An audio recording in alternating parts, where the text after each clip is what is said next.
In the northern forests of Maine, hares make up the bulk of a lynx's diet. One successful hunt can keep a lynx fed for several days, but then it has to start searching for new prey. Widespread deforestation has caused hare populations to plummet, while another unexpected threat comes from a predator that's weaker than a lynx and 2 to 3 times smaller. The most intriguing part is that this animal began killing lynx and no one could understand how it was doing it. But I think I know. This small predator is clearly no match for a lynx under normal circumstances, but what if the lynx hasn't eaten for 2 days? Would that even the odds? While the lynx is searching for a hare, or at least something of comparable size, this animal can eat a worm and restore about 10% of its energy. Or it can feed on berries. A lynx doesn't have that option, and that's why it loses. This is how the animal does it.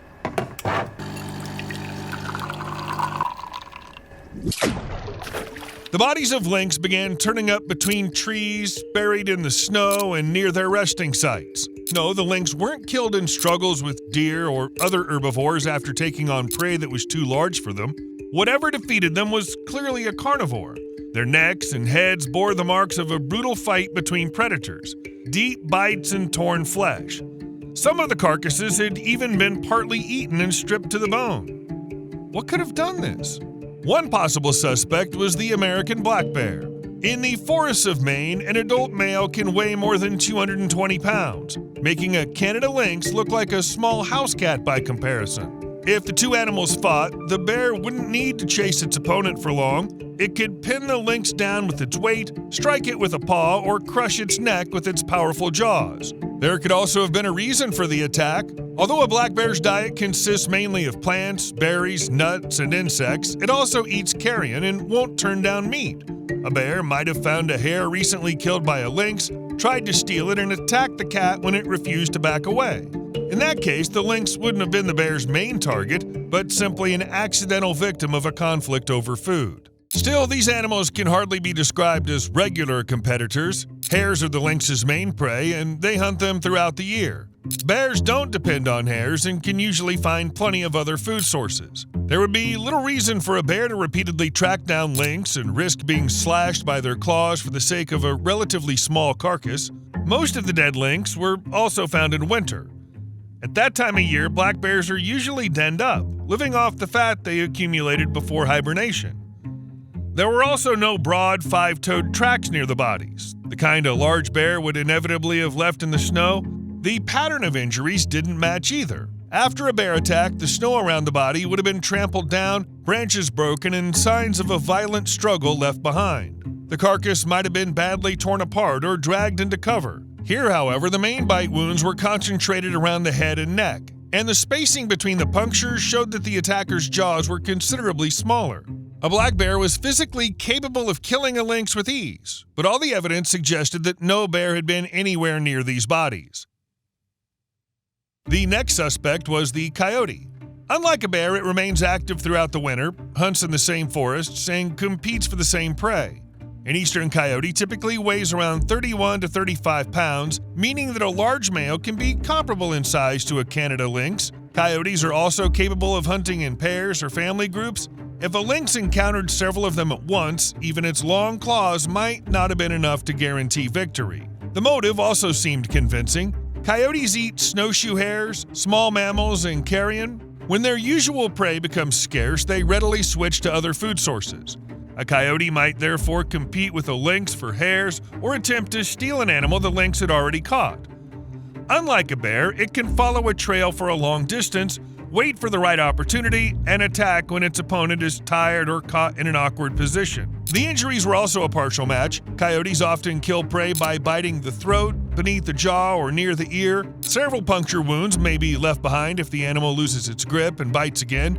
After making a kill, a coyote usually begins feeding on the softer parts of the carcass, scattering fur and sometimes carrying pieces to a safer location.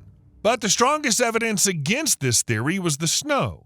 A coyote's paw leaves an oval, 4-toed print about 2.7 to 3.1 inches long, often with visible claw marks. Its trail usually runs in an almost perfectly straight line. If a coyote had pursued a lynx, attacked it, and then returned to the carcass, an entire network of tracks would inevitably have surrounded the site. If several coyotes had been involved, concealing the presence would have been even more difficult, yet no such tracks were found near the dead lynx. The size of the bite marks didn't match either. The distance between canine punctures can be used to estimate the size of an attacker, and the wounds on the bodies pointed to a smaller predator. Moreover, the lynx is far better adapted to deep, loose snow. Its broad paws work almost like snowshoes. A coyote sinks farther and loses speed.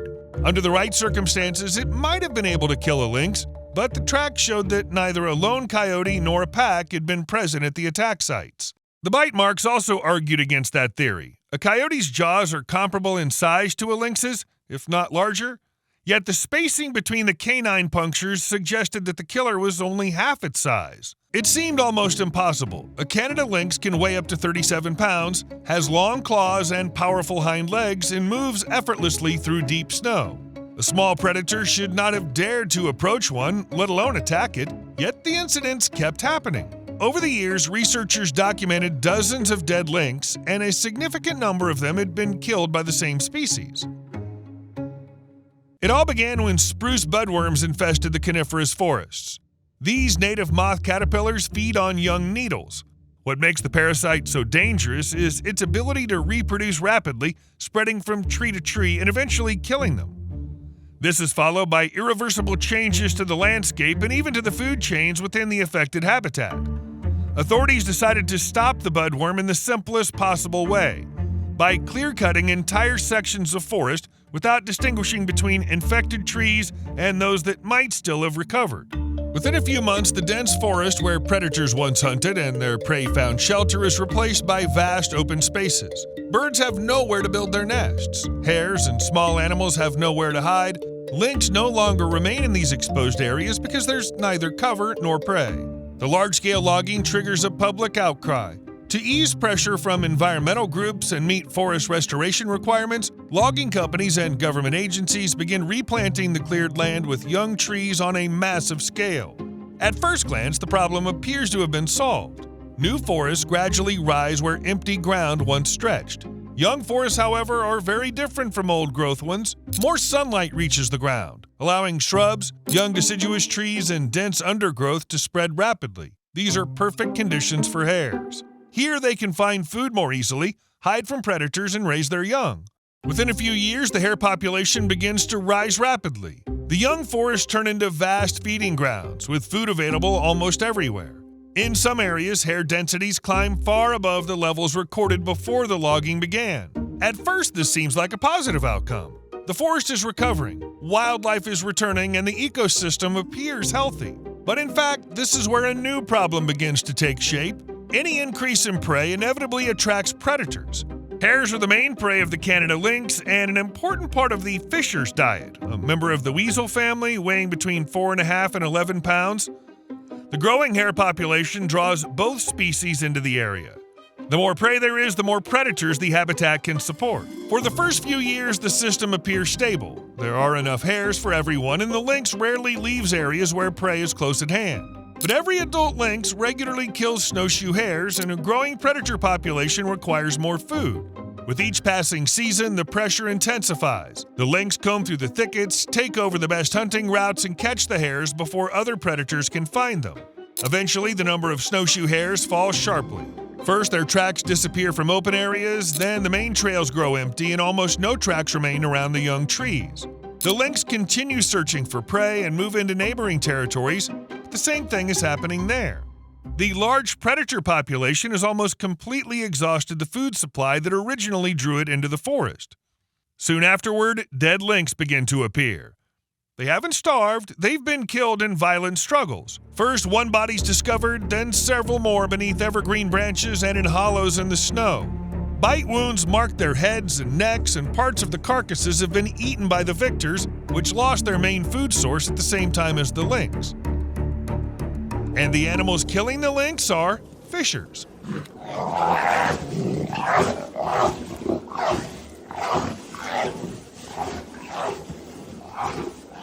They'd also hunted hares, but until then, they'd rarely approached the much larger cats. As long as hares were plentiful, there was no reason to take the risk. Now, finding even a single hare took a long time, while the lynx kept roaming the forest and returning to the same spots to rest. To test this theory, researchers placed cameras near those resting sites and began comparing the animals' routes. Footage capturing encounters between lynx and fishers shows that the fisher doesn't attack immediately. It follows the lynx, stalking it from behind and waiting until the cat lies down beneath the branches of an evergreen. Then it approaches from the rear and lunges right at the lynx's head.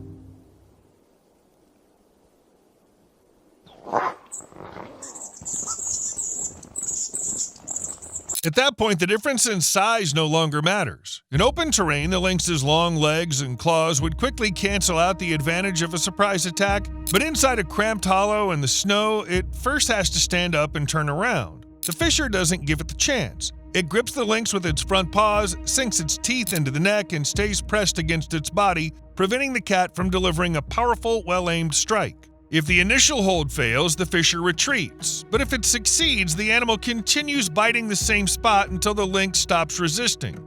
The hunter becomes the hunted. Instead of constantly searching for scarce hares, the fisher began targeting the places where lynx rested. Each successful attack reinforced the same strategy: track the animal, wait, approach from behind, and strike first. That's why the killings began to recur after the hares disappeared. The smaller predator didn't become stronger than the lynx, it simply turned the lynx's size, familiar routes, and need to rest into vulnerabilities. And the large carcass made the risk worthwhile. One successful attack could make up for many failed hunts and provide the fisher with enough food for several days. By this point, the problem was no longer a series of isolated attacks. Fisher numbers had increased noticeably in areas of young forest. There were plenty of hiding places, small prey, and easy travel routes. At the same time, the lynx population had declined. Some had been killed, others had left the dangerous areas, and those that remained began avoiding their usual resting places.